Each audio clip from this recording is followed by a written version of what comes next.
ஒன்றா காட்டுறேன். இது வந்து எங்களோட கருப்பு. இந்த கருப்பு வந்து இதுக்கு முன்னாடி நாங்கள் வேட்டைன்னு ஒன்று வச்சுருந்தோம். அது மஞ்சட்டுக்கு போயிட்டு வீடு வர மாட்டேன்ருச்சு. அதனால் நாங்கள் விற்றுட்டோம். அடுத்து ஒரு வெள்ளையன் வளர்த்தோம். அந்த வெள்ளையன் வந்து பாயிறதுக்கு ஆரம்பிச்சிருச்சு வீட்டில் உள்ளவங்களே. அதனால் இப்போ அதெல்லாம் விற்றுட்டு வர கருப்பை வந்து கூட்டு வந்து 1.5 வருஷம் ஆகுது. இப்போ வளர்க்குறோம் நாங்கள் குழந்த மாதிரி. பார்த்துக்கோங்க. இன்னும் பெரிய வீடியோலாம் மாட்டை பற்றி போடுறோங்கம்மா, பாருங்கள். இது எங்கள் வீட்டிலே பிறந்தது சாலாச்சி. இது நாங்கள் வீட்டிலே வளர்க்கணும்னு ஆசைப்பட்டு வச்சுருக்கோம். இவங்க 2 பேரும் சோடியாவே இவங்க சாப்பிடுவாங்க, படுப்பாங்க, மேய போவாங்க. சரிங்களாம்மா? பாருங்கள். அடுத்து அம்மாவை காட்டுறேன். வாங்கிட்டு தான் வந்தோம். இதோட ரேட்டு 60,000 ரூபா.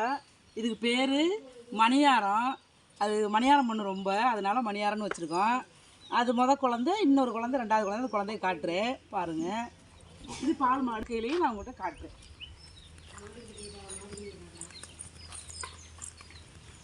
இந்த மாட்டுக்கு பேர், இவளுக்கு பேர் குட்டையக்கா.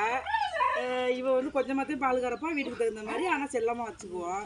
இப்போ அதுவும் கன்று போட்டிருக்கு, அதுவும் கன்று போட்டிருக்கு. அதோட குழந்தையெல்லாம் காட்டுறேன் வாங்க. படுஞ்சேட்டை. எங்கே பாம்பு வந்தாலும் உடனே கண்டுபிடித்துருவா. பாம்புனா எனக்கு பயம். ஆனால் இதனால் அவளுக்கு நல்லா செல்லமாக வளர்க்குறோம். இது வந்து இப்போ தான் கன்று போட்டிருக்கு. ரம்ஜான் அன்னைக்கு கன்று போட்டுச்சு.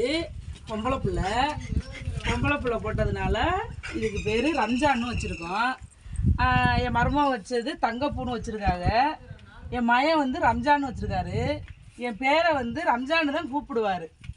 ஆமாம். இவரை பாருங்க. நீ உத்தரத்தன்னைக்கு அந்த மணியாரம் போட்டாங்க. அது வந்து பங்குனி உத்தரத்தினாலே போட்ட அன்னைக்கு. அதனால் அது ஆம்பளை பிள்ளை. இதுக்கு பேர் வேளான்னு வச்சுருக்கோம். வேலவான்னு கூப்பிடுவோம். ஓகே மக்களே, பாருங்கள்.